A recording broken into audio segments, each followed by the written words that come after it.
Welcome to Wellness Spring. Today I'm so happy and delighted to have the most incredible man, Chris Duncan, the founder of The Magnetic Mind, who for the last 10 years or so before he started this business went on a self-healing, self-discovery curve and did things like Reiki, Ho'oponopono, NLP, EFT, and so much more. He did some work with Dr. Joe Dispenza, and he eventually met a very special lady who he can describe and tell us his experience and let us know her name. So welcome, Chris. It's so lovely to see you here while I'm in quarantine in Surfers Paradise. Yeah, it's a pleasure to be here, and yeah, it's definitely been a journey. So I'm excited to share it with your people and with you. Thank you. It's pretty cool. So what were you doing? Tell the audience, please, about your background, where you were born, where you grew up, your siblings. Sure. So I'm from New Zealand actually, and I've spent I've spent the last. We're not all perfect, Chris. And so yeah, I've had a really great journey, and my journey's been one of a lot of ups and downs, and then figuring out, I guess, how to really manifest and create what it is that I love. So I decided really early that I was going to be rich, and I was going to make lots of money, and then that was a decision that led me into a lot of chaos. But also what I realized straight away is I didn't come from that. So at a young age, I decided, well, there's something wrong with me. I need to understand new learning. So I was reading books from Tony Robbins to Robert Kiyosaki, and then everyone in between. And what happens to me, and I think a lot of people listening, is they realize they just keep on gathering more and more information, but they get some results, but I don't know if they really get what they want. And I'm a very obsessive kind of person. So I built a couple $1 million companies and was doing okay, I guess, and traveling the world, spoke to 100 and something thousand people across 14 or 15 different countries. What did you speak to them about? Digital marketing. Yeah, I built a digital marketing company. Yeah. So, I would teach people how to, I was my generation, we grew up with it. So I would teach people how to get their ads working online and those sort of things, and actually build a pretty successful business. We're doing about $4 or $5 million a year, and but it was tough. It was tough. I always felt like I was battling myself, and I had to get to the next level,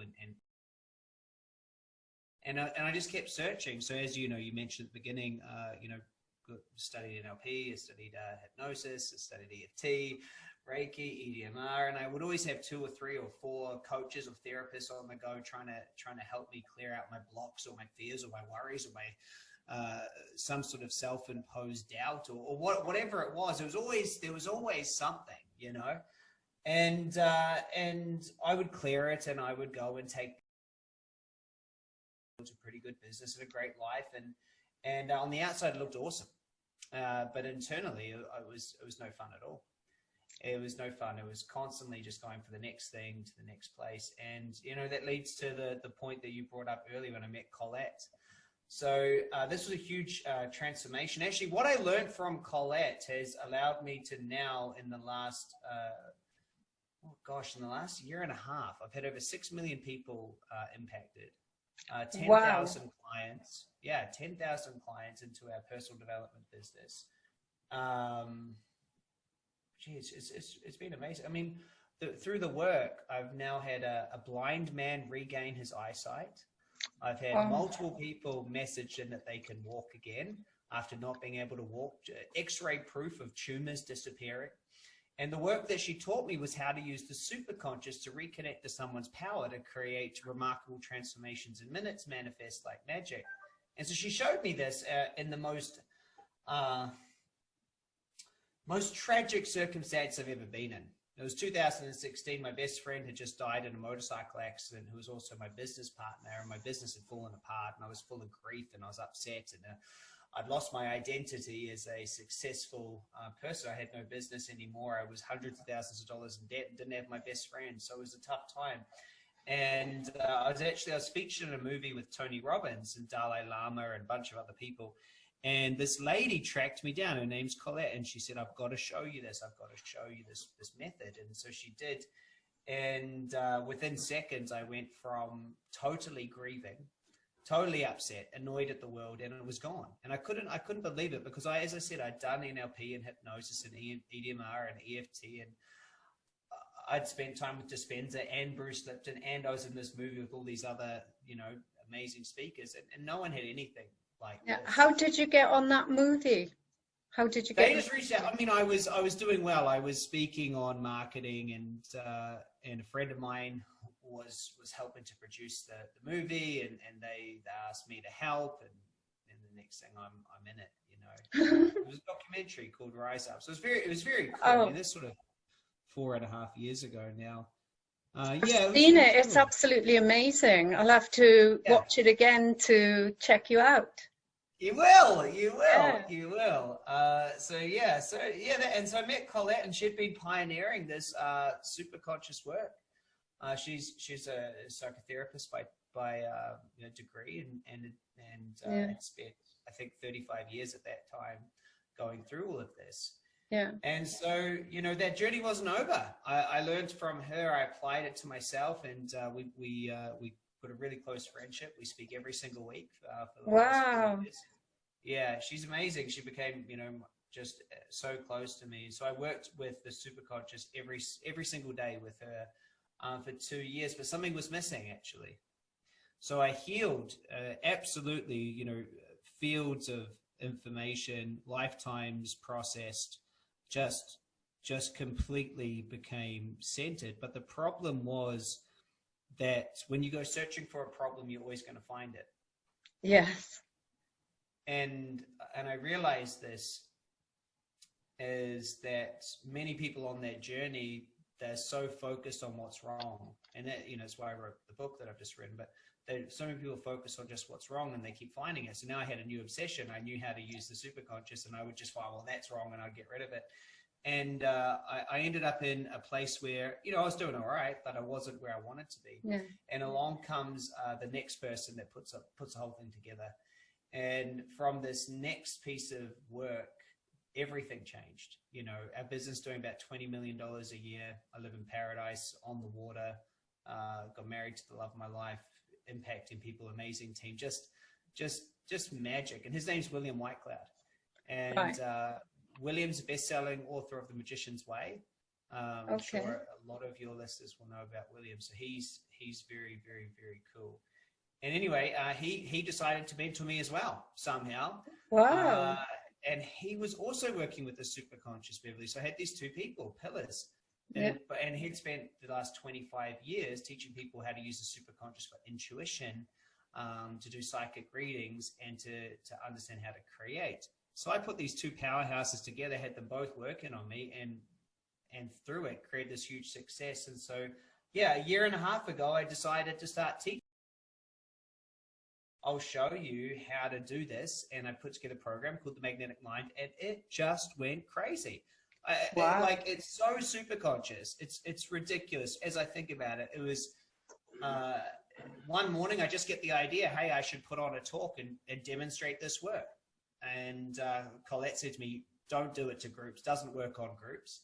I was like, well, I'm supposed to work with groups, so that's what I'm going to do. So I invited a bunch of people. I used a Facebook ad and filled up a room in the Sunshine Coast, brought 2 women out on stage who had fear of public speaking, used the superconscious to clear it, filmed it, put it online. And that video basically built a business. It went viral. I don't know, 6 or 7 million people or something have seen it. And they all wanted to buy it from us. So 10,000 customers. And then people said, teach us. So then I created a certification to teach people how to do it. And, here we are on the other side of that year and a half. And just gone, how did this happen? And the only answer is it's super conscious. So I guess that's the short version of it all. What's Colette's family name? You didn't mention it. Stryker.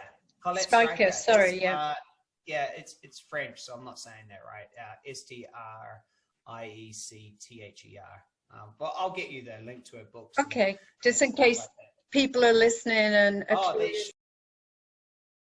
details up. And you mentioned a book, Chris. What's this book you've written?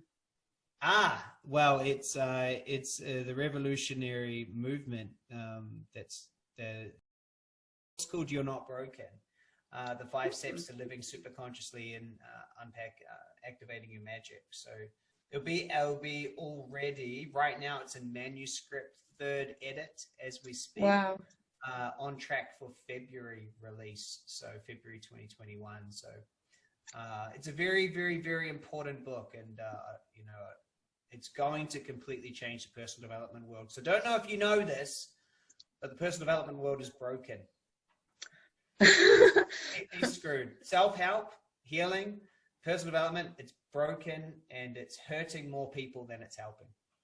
No, I didn't know that, because like you, when I started my journey, I was probably a self-help addict looking at many different books and courses. Well, I was actually living in Australia, and I started a health and wellbeing centre, and people could claim money back from me for alternative therapy. So I, like you, did Reiki and NLP and similar things, but every year you had to do so many credit units. But I live and breathe personal development, and I didn't know it was broken, because in my opinion, because I've done something similar to you, but it's called Psych-K, and Dr. Bruce Lipton recommends it, where you talk to your superconscious. Having not experienced one of your sessions yet, I can't say how different it is or how similar, but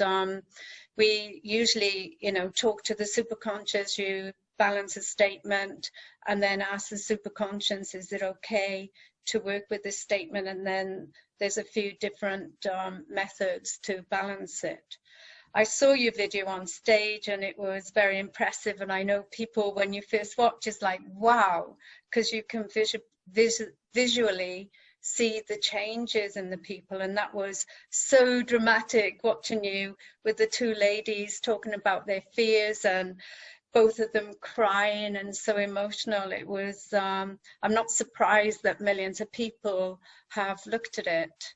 So yeah, so I didn't know it was broken, and I usually say to people, there's different strokes for different folks, so you have to do whatever you're drawn to. So, it's like going to a yoga class. Some people might like one style of yoga, and when you recommend yoga and they don't like it, it's like, fine, there's hundreds of them out there, go and try it. Well, let me explain it then, because here's the problem.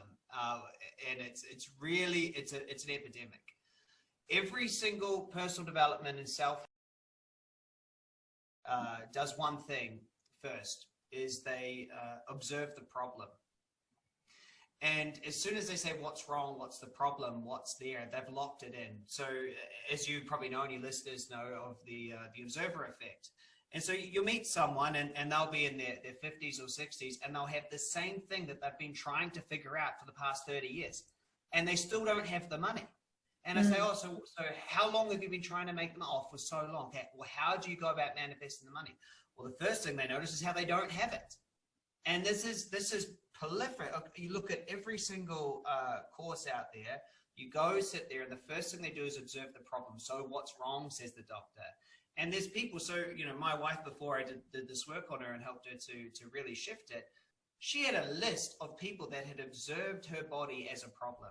So you see someone, they got something wrong, so they go to the naturopath. The naturopath, this is the problem. There, they've locked that into the universe. There's one point in the unified field locking that in. So then they continue in their life. The problem's still there. And so then they go to the chiro, then the osteopath, then the allopathic medicine doctor. Then I'm going to take ayahuasca. Now I'm going to do this. I'm going to change my diet. I'm going to become vegan, vegetarian. I'm going to do paleo. Every person says, this is the problem and this is what you must do. And under what I describe as the problem orientation, where they simply can't create what they want because they believe that in order to create what they want, they have to fix themselves. And it is it is literally knocking themselves out of the field of infinite potentials every single time they do it. And there's this whole world, personal development world, self-help world, that just reinforces that you're broken, that there's something you've got to fix about you in order to have it. And the truth is if they actually look at successful people, none of the successful people went and fixed themselves. They went and created what they loved the way they were. Yet people like you and I get caught in this web and in this trap of needing to go and develop or help ourselves enough in order to then go and achieve. And it's a crazy journey that just gets people more and more and more lost on the self-help hamster wheel. And they can't help themselves. They just end up so far away. Does that make sense? They're not creating. They're not going for what they want. And I got so fed up with it. I mean, you might hear it in my energy as I talk about it. I got so fed up. I would go to these courses, and at the time I think I was doing around about $4 million a year. I think I was healthy, I was fit, I was running 5 miles every day, like just on fire. And I'd meet these people, and they would read me the list of all the courses they'd done and the years they've spent in it, and they were broke, fat, and single. And I'm thinking, when are you going to give this up? You know, when are you going to stop just trying to go to courses and just get out there and start doing it? And so that was my huge revelation. I realized, you know what? The common denominator in success isn't a person. It's not fixing the person. It's being in a different structure that creates. Anyway, you know, so in my opinion, whenever I hear about someone traipsing down to an Anthony Robbins event, well, he gets you to write down all the things you think are wrong with you, and you know, swing a thing around and put a finger in your nose, trying to break the pattern, or they go to the next hypnotherapist that says, here's something that's going to solve your sleep or solve you that. I just shake my head in pity, because all they're doing is I need to fix themselves. And here's the kicker: as soon as you create the identity that I must fix myself, it's in complete conflict with the identity of the thing that has it. And this is wild, right? Wild stuff. In the act of walking into the seminar room to fix yourself, you are reinforcing the identity that you're not the person that already has it, collapsing the wave into matter, going, this is who I am, and therefore creating an opposite energy to that which you want to create. So there's no way. So people can never, ever escape the magnetic field that they put around themselves, called their broken identity that they've been trying to fix since they were 3 years old. And it's just not the right premise. There is no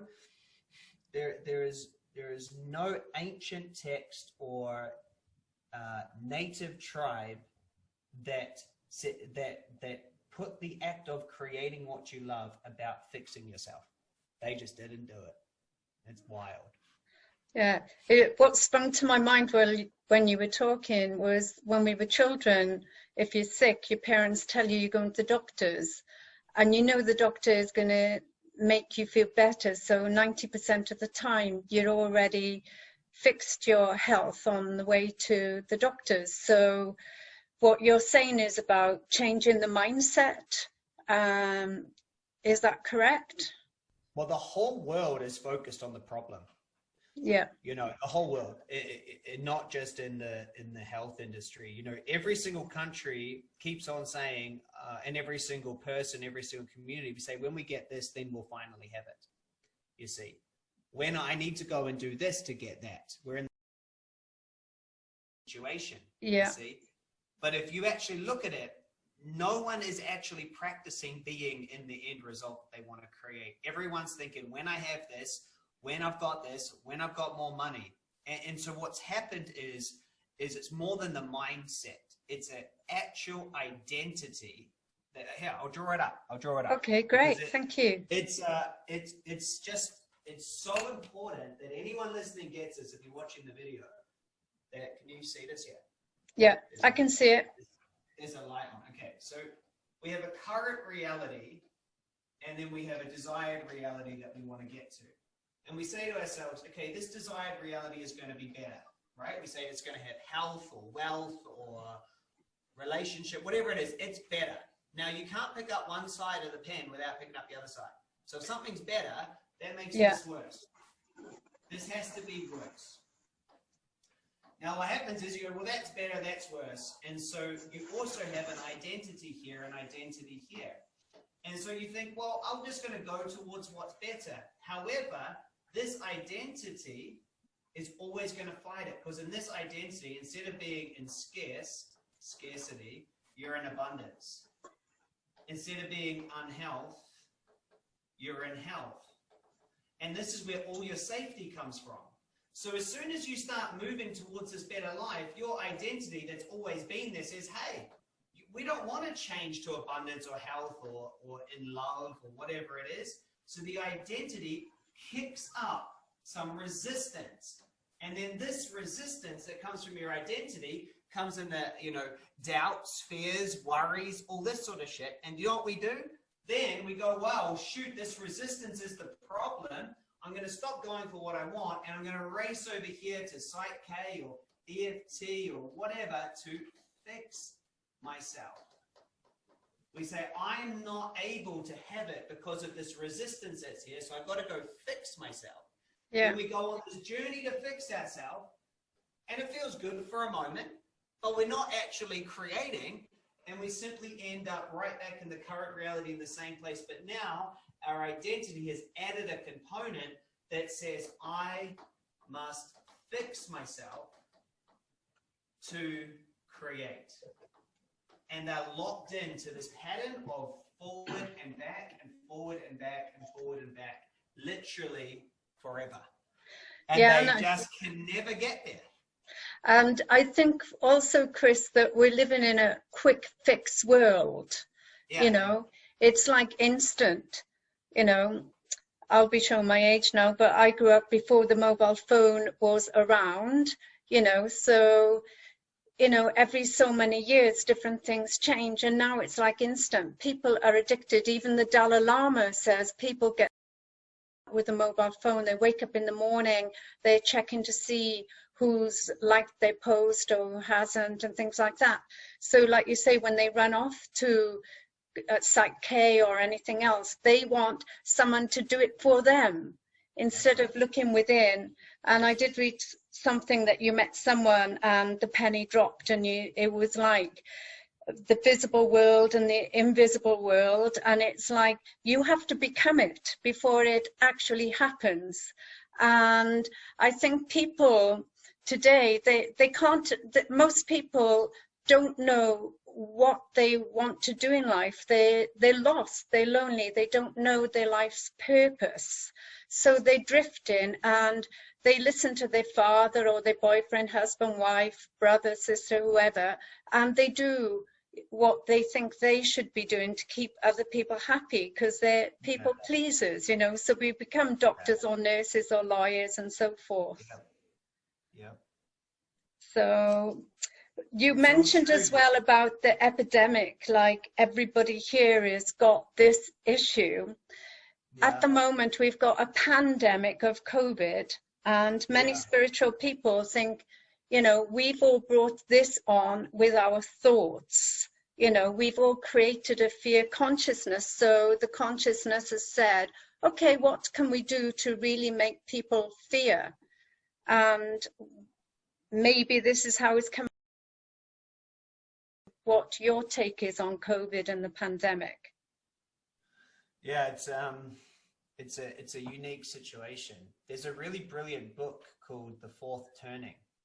Mm-hmm. And The Fourth Turning talks about generational patterns.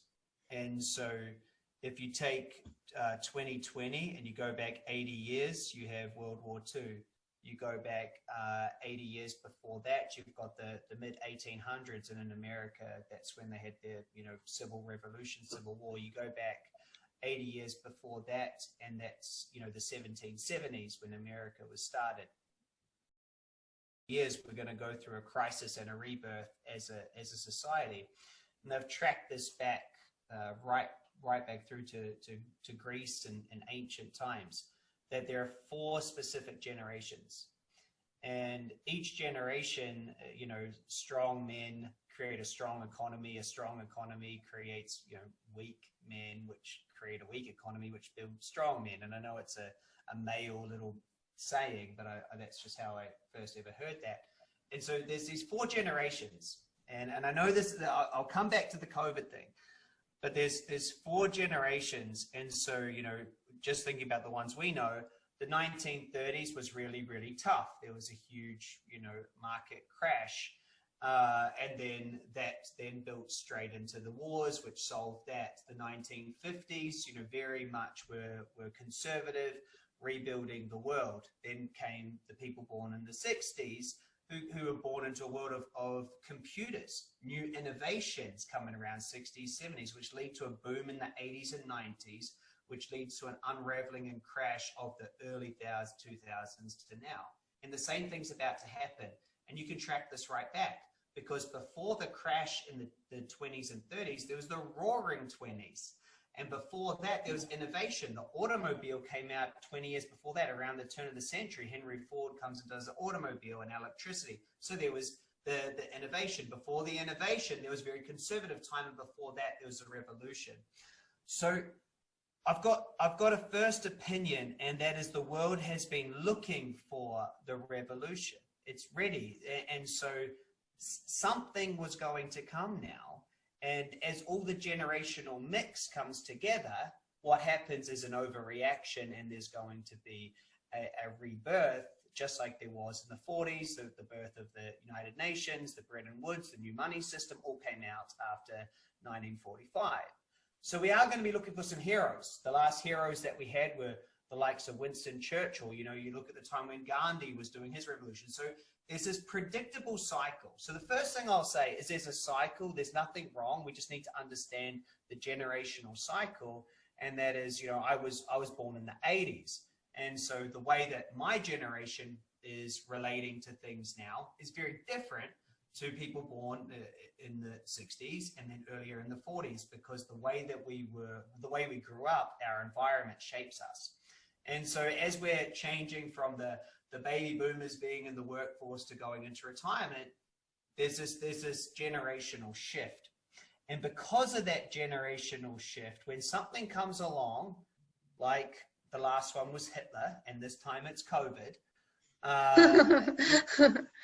it's going to get taken out of proportion. And it's going to do what it needs to do to create the downward inflection and then the rebirth that we're looking for. And so I'd really encourage anyone to read The Fourth Turning, the fourth turning, generational patterns, because it really helps to put in perspective where we're at in the cycle, and it tracks it right back through Greece and Rome, and just a generation, there's 4 of them, and they just keep cycling. So that's my first thoughts. I don't really buy into the narrative that thoughts alone create things without follow through. So I think a lot of people have a confirmation bias. Mm-hmm. You know, I'm not on social media. You can't get hold of me, because social media is just a proliferation of confirmation bias. People just wanting to confirm their existing thoughts. And so when I hear people saying, oh, this is because of a fear consciousness, my intuition says that is to confirm a thing they thought was true. I don't know if they're actually doing active discernment, because they just want their thing to be the way it is. So, well, this must prove that. So, you know, my thoughts are that it's going to be a really difficult 10 years, decade. Happens about every 80 to 90 decades. There's a lost one where we don't go anywhere, and then we're going to have a rebirth. And, you know, I've really just got my heart set on about 2040, when new innovation's really going to take over. And I trust patterns. And yeah, there you go. There's my out of the box answer. Yeah. Thank you. It sounds funny with you saying things like that about not being on social media as well, when you're the digital king. Yeah. And teaching everybody and doing your online courses, because I believe you've got an online course coming up soon. Yeah, we have tons. We have loads of courses, and Facebook and Instagram and YouTube. They're beautiful places to market on. People are there, they're hanging out, they're watching it. So it's a brilliant business tool, but it is not something you want to be on. When you understand how the marketing works behind the scenes on those things, you do not want those things on your phone. So no, I'm not actually on any of them. I'm old school. People can ring me. But yeah, we have a lot of courses. Yeah. And obviously you're a very, very successful businessman, whether it's online or offline. For people listening, what would be your 3 success tips or words of wisdoms, your little gems to hand out? Yeah, in business. Yeah, I think that the first thing in business is you must have the right model. Many people, talented, smart people that have all the passion in the world, but again, it comes back to that word structure. They simply of what they're doing. They sell one-on-one time or something that's not scalable. So one of the things we did with our certification and the Magnet Mind process is, as I said right from the beginning, this is done with groups. I'm only doing groups, because I can have, the biggest one I've had is at this point 585 people on, all wow. $100 to be there. Yeah, so 585 people in a group online through Zoom doing a remote healing on them is scalable. So number one, business model. Business model is crucial. Absolutely 100% crucial. I think the second thing is have a breakthrough idea. Don't be average. Have something that is such a solid idea, backed up with proof, science, facts, figures, testimonials. Have something breakthrough. Don't try to build our business is tiny. And man, people don't like it when I say that because they think 20 million.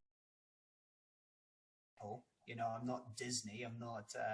I've seen Tesla and Elon Musk he's doing it. He's doing pretty well. So we have a very, very small business. And however, you've only just started your business and it's doing 20 million. So I think you've been very humble, Chris. There'd be a lot of people watching going, wow. Yeah. So it is a great start. It is a great start. And, I'm very, very lucky to have some amazing staff and amazing team, which I think you've chatted to some of them too. So it is cool. But I think the key thing is really going, if I have a good business model, then make sure I have a really freaking solid idea. Because I wasn't gonna just start something that wasn't amazing, that didn't have huge proof behind it. You gotta be absolutely amazing. And I think the last thing is to make sure that you have an automated sales system. For me, there's absolutely nothing better than knowing every single day sales are coming in without my time. Which I mean, that probably sounds like, oh, hey, find a magic wand, but you really can create automated sales, and that's automated sales, a brilliant idea, and have a good business model would be my top 3. If there was one more, it would be stay focused. Way too many people try to change, Yeah. And if there was something that you knew today, would you have done your business differently or changed your life? I wouldn't have gone the long way. I was meant to be teaching conscious education, and I had a belief that I needed to go and become successful before I could share and teach it. So I wasted years going off there building a digital marketing company, which I didn't love. And it's a good business. It still runs today.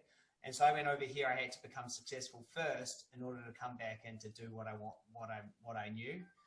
and that was a bit sad, because I did miss out on yeah, the opportunity to just go straight for what I really wanted to do, which was to create the new education system. So go straight for what you want, not the. And if there's one thing you could do to change the world, what would that be to make the world a better place? Yeah, remind people they can be happy now, you know, or have people be happy now. The biggest sickness I see is, and I think the Dalai Lama, you know, said it well, and I'll try to paraphrase him, but you know, we give up our health to make money, only to then have to give up our money to get our health back, and we're in this denial of the moment. You know, I think everyone is so busy living for the future, and I believe it's the number one riskiest investment. I've made some risky investments in my time, but the riskiest investment ever is, I'll get this paid back to me in the future. I'll have a crappy, unhappy time now, and sometime in the future, it will balance, it'll be evened out. And, you know, yeah, just that would be the biggest thing. I see way too many people not, you know, not going for it and putting their business off, or not saying I love you, or, you know, not just taking the day off and having a good time. They spend so long going for something they think will then allow them to have it.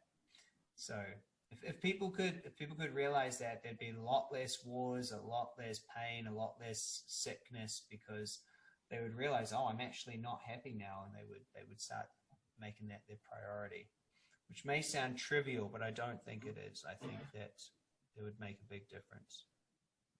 Cool. Well, thank you so much, Chris, for giving up your precious time today.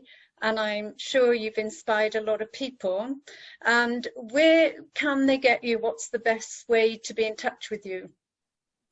Yeah, well, if you're interested in the work, go to YouTube or type my name into Google. I don't know when in time and space you'll be listening to this, but I'm sure if you put my name into Google or YouTube, up will come probably a free webinar to experience this work. And yeah, so hey, thank you so much for making the connection. Pleasure. I also saw, while I was Googling,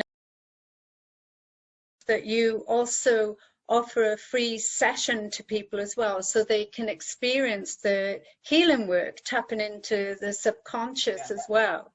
So if you could offer that to the listeners, I'm sure you'd have a lot of takers. Yeah, absolutely. I can provide you the link underneath this video that goes straight to that. They can come try a session on us if they like. Oh, fantastic. I think I might have to do it myself so I can compare the difference with Psyche. Well, only do it, and I'll say this to you and all the listeners, if you're wanting to create.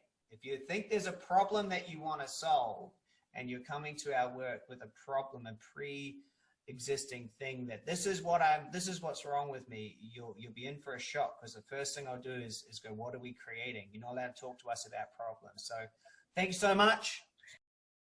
Thank you. Thank you very much.